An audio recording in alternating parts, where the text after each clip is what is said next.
awkward when your mom dies. I mean, it's a lot of other things too, complicated feelings, whatever, but sometimes it's just awkward. And that's why I never said anything. A lot of people freaked out when it happened.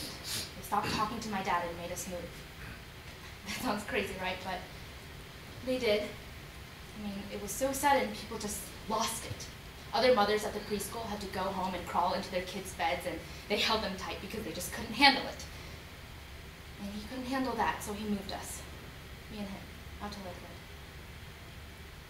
You know, I started this internship at the daycare last year, and some woman, this church lady, was always staring at me. I mean, every day. It goes on for weeks, and it's making this internship way creepier than it needs to be.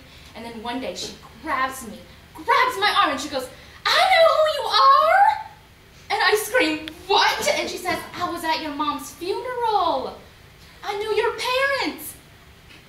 She's smiling like she's so pleased. She's finally figured this out, like I'm gonna give her a prize or something. And then she goes, "You had no idea what was going on at the time. You were just jumping and giggling on the bed at the wake. No idea." What am I supposed to say to that?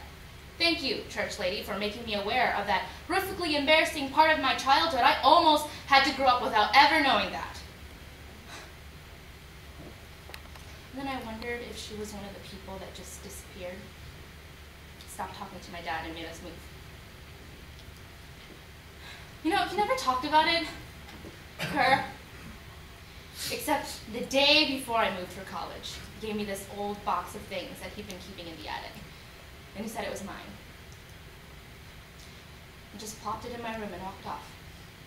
And inside, it was full of sympathy cards from when she died.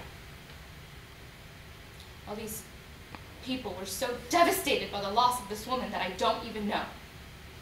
But I'll never know. And so I tore them up. I don't feel like I'm supposed to feel. And apparently I never did. So yes, it's a little awkward.